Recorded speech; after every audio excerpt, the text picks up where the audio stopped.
5 times. It tried 5 times. Watch what happens by the end. Somewhere in the production archives of Family Feud, there is a single unedited tape that runs 41 minutes. It captures the same man, the same 6'3" television host in a tailored suit, attempting to hold himself together 5 separate times during one afternoon taping in the spring of 2020. By the 4th attempt, he had loosened his tie. By the 5th, he had stopped trying entirely. The family that did this to Steve Harvey was not trying to. They were just telling the truth. That was the thing the producers would talk about afterward, in the way people talk when something surprises them in a profession that is supposed to have seen everything. The Okafor family from Columbus, Ohio, had not come to the studio with a dramatic story prepared. They had not rehearsed an emotional moment. They had filled out an application, answered some questions, driven to Los Angeles in 2 separate cars because the minivan had a slow leak in the rear left tire, and arrived at the studio on a Tuesday morning with a Tupperware container of jollof rice that the security guard at the stage entrance had smelled and immediately asked about. They were just being themselves. And being themselves turned out to be the most devastating thing that had happened on that stage in a very long time. Here is how it happened. All 5 times. The first time was 40 seconds into the game. Steve Harvey had introduced the Okafors the way he introduces every family, working down the line, a question for each person, building the rapper that is the actual engine of the show underneath all the points and buzzers. He got to the second person in line. Her name was Adais. She was 61 years old, and she was the mother of the family's team captain, a 34-year-old named Chukwuemeka, who went by Emeka, and who had introduced himself with the kind of handshake that communicates both warmth and the complete confidence of a man who has never once doubted that he is exactly where he is supposed to be. Steve asked Adais what she was most proud of. She did not hesitate. "My son," she said, and she said it with the particular directness of a Nigerian mother who has decided that the answer is so obvious that elaborating would be a waste of everyone's time. Steve glanced at Emeka. "She didn't even blink," he said. "She never blinks," Emeka said. "How long have you two been close like this?" Emeka looked at his mother. His mother looked at him. And then Emeka said very simply, "She raised me alone after my father died. It's always been just us two." The studio went quiet. Not the big silence. Not yet. Just the small, immediate quiet of an audience recalibrating. Steve Harvey's face did something. He caught it. He straightened. He smoothed the front of his jacket with one hand. The specific gesture, the one that producers behind the monitors recognize as Steve trying to locate his television composure. And he said, "All right, let's play the feud," in a voice that was approximately 85% of the way to his normal voice. That was the first time. The second time came 18 minutes later, and it was not what anyone expected. The Okafors were playing against the Delgado family from San Antonio. 5 cousins ranging in age from 20 to 58. Wo had arrived at the studio in good spirits and competed with the kind of aggressive joy that makes for great television. The game was close. The Delgados had a narrow lead going into the 3rd round when Steve asked a question that had been pulled from the standard survey deck. "Name something a father teaches his son." Emeka buzzed first. He stood at the podium for a moment before he answered. He stood there long enough that Steve leaned forward slightly. "How to be patient," Emeka said. The audience waited. Steve waited. "My father died when I was 9, Emeka said. "So my mother taught me everything. But she always told me that patience was the thing my father valued most." She sighed. "He would sit on the porch and watch the street for an hour and never be bored, because he said nothing important happens fast." Emeka paused. "I try to remember that." Steve Harvey turned away from the camera. This is the moment that the unedited tape captures most clearly.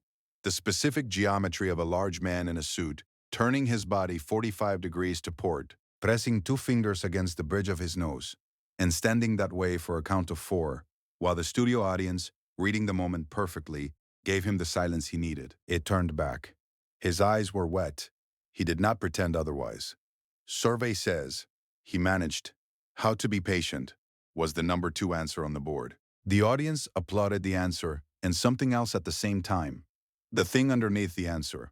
The fact that this man had carried a dead father's lesson for 25 years and was now standing on a game show stage delivering it with the composure of someone who has made peace with a weight, rather than hidden from it, That was the second time.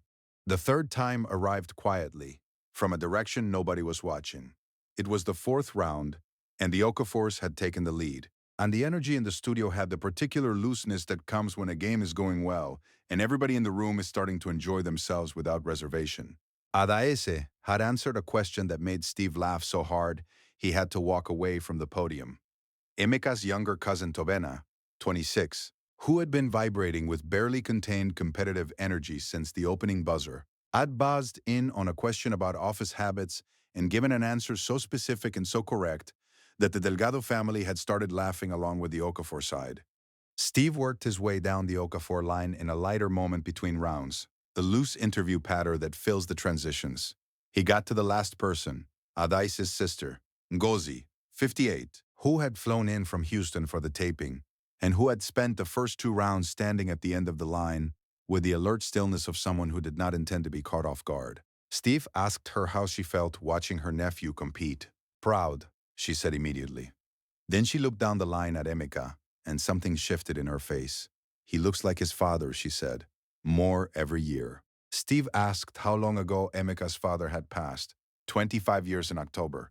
Nosy said, my sister never remarried. She sighed once was enough. She said this with a small smile, the kind that contains both sadness and a very old and specific admiration. Steve looked at Adais. Once was enough. Adais looked back at him with the complete serenity of a woman who has finished arguing with her own history. Once was more than enough, she said. E was a good man. There was nothing left to find. Steve Harvey put the microphone down on the podium. He picked it back up. He set it back down. The studio fell completely silent. He picked the microphone up a second time, and when he finally spoke, his voice was in a register that the show's sound engineers later said they had never had to mix before. Not quite speaking. Not quite something else. Mom, he said. I don't know what to do with that. The audience laughed, and it was the best kind of laugh. The kind that comes out of people because the alternative is crying, and they haven't decided yet which one this moment requires. That was the third time. The fourth time was at fast money, and it was Emeka's fault entirely. He had played the first half, scoring 141 points. Solid, confident. Moving through the 5 questions with the measured efficiency of a man who had told himself before walking onto that stage that he was going to be calm and present, and was managing to be both. His family erupted when the score went up. Adaise clapped with both hands raised above her head, the way she had probably clapped at every good thing this man had ever done. Steve brought Adaise out for the second half. She stood at the podium. Steve explained the rules. Adaise nodded with the focused attention of a woman who has absorbed a great deal of information in her life and is not afraid of a timer. The buzzer sounded. She answered the first question in 3 seconds, the second in 2, the third, a harder question, the kind that trips people. Shay answered with a word so unexpected and so correct that the board lit up and the audience started making noise before the points were even counted. Fourth question. Fifth question. When the final score appeared, Adaise Okafor had scored 54 points. Combined with Emeka's 141, the family total was 195 points, 5 points short of the $20,000 threshold. The audience made a sound, the specific collective sound of 200 people absorbing a loss that feels unjust, a loss that arrived at the door of people who deserve to walk away with something. The Okafors looked at each other. Tovena looked at the ceiling. Nosi pressed her lips together. Emeka looked at his mother. And Ades Okafor, who had raised a son alone after losing a good man, who had flown her sister in from Houston and driven to Los Angeles in a car with a slow leak in the rear left tire, who had answered 5 fast money questions with the focused intensity of a woman who does not treat any challenge as small. Adais smiled. Not the smile of someone pretending. The real one. The one that comes from somewhere so deep, it cannot be manufactured for a camera. She reached out and patted Emeka's arm once. We tried, she said. We tried well. Steve Harvey put his hand over his face. The studio fell completely silent. It stood that way, hand over his face, microphone at his side, for long enough that the audience began to wonder if he was going to speak at all. Then he lowered his hand and looked at the Okafor family, and his eyes were doing exactly what they had been doing twice before, and he had entirely stopped trying to manage it. I have been on this stage for a long time, he said to the camera and to the room, and to nobody in particular. And I want everyone to know what I just watched. A host watched a woman who raised a son by herself for 25 years, who flew her family across the country, who stood at that podium and gave everything she had. Come up 5 points short. He stopped, and she smiled. She just smiled. He shook his head. I don't have a word for what that is. I've been looking for it for 30 seconds, and I don't have it. That was the fourth time. And the tie was looser. And nobody in that building was pretending to be anywhere other than exactly where they were.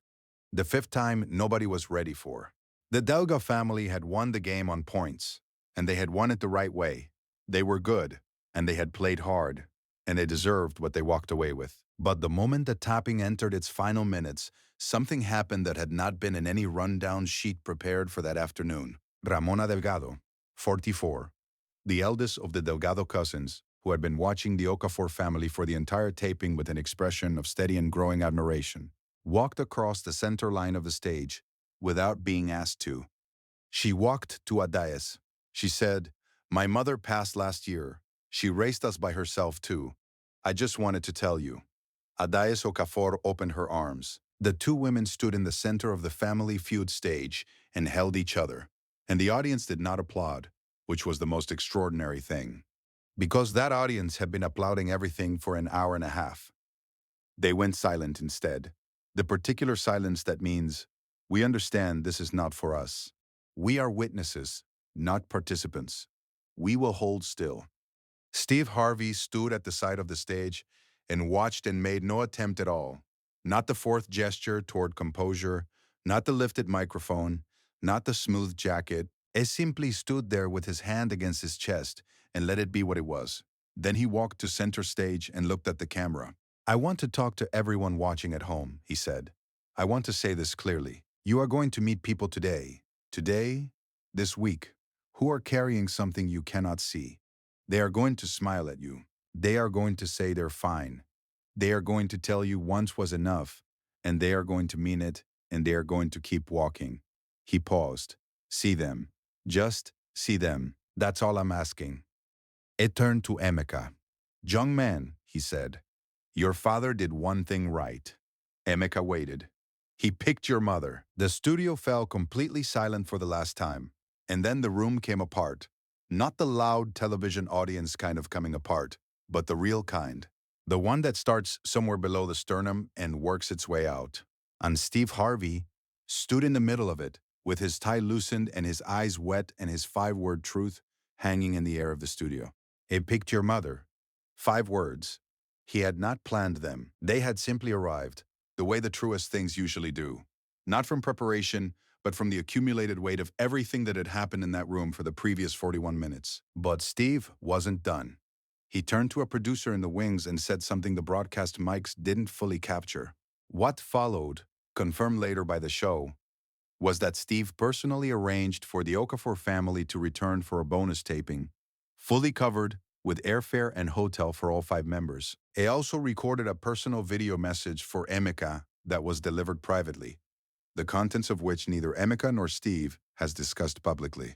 What Emeka said in an interview was this: I watched it once. I haven't been able to watch it again yet, but I will. The episode aired 7 weeks after taping. The clip of Adai's smile after the near miss reached 8.3 million views in its first day, the fastest single-day accumulation in the show's digital history. By the end of the month, the full compilation of all 5 moments had crossed 44 million views across platforms and had been covered by 37 media outlets in 19 countries. 3 months later, Emeka Okafor started a scholarship in his father's name at the Columbus High School, where Adais had worked as an administrative aide for 16 years. The inaugural award was $2,500, funded entirely by donations that came in through a link Emeka posted once, without asking, from an account he had not used in months. It was fully funded in 4 hours. A year after the episode aired, the Okafors and the Delgados had dinner together in Columbus. Ramona Delgado flew in with her husband, and they ate jollof rice that Adais made, and they talked about the people they had lost. And Tovena made everyone laugh so hard that the neighbors knocked on the wall, and nobody minded. Today, Adaise Okafor still lives in the same house in Columbus, where she raised Emeka. She has a photograph from the taping on her refrigerator, not the posed one, the production company's official photo with everyone smiling at the camera. The one Gosi took on her phone. From the side, in the moment, Ramona walked across the stage. In the photograph, Adaise's back is to the camera, and Ramona's face is just barely visible over her shoulder. Steve Harvey is at the edge of the frame, hand on his chest, not looking at the camera at all. Emeka is 2 steps behind them both, watching his mother, with an expression on his face that requires no interpretation. The man tried 5 times to stay behind the professional line that separates a host from the moment he is hosting. He failed every single time. And what that tells you is not that he lost control. It is that some things are more important than control. That the willingness to be moved, openly, in front of 200 people in a rolling camera, is not a failure of professionalism. It is the highest form of it. The stage was the same stage it is every week. The lights were the same lights, the podiums, the board, the music, all of it the same. But the Okafor family walked in and told the truth about their lives without drama or decoration. And the truth turned out to be something that a 6'3" man in a tailored suit could not stand in front of without being changed by it. That is what the tape shows. 41 minutes, 5 times, a man being changed. If someone in your life carries something quietly and keeps smiling, send them this. They'll know why. And if you want more stories about what people are actually made of, subscribe. We find them every single week.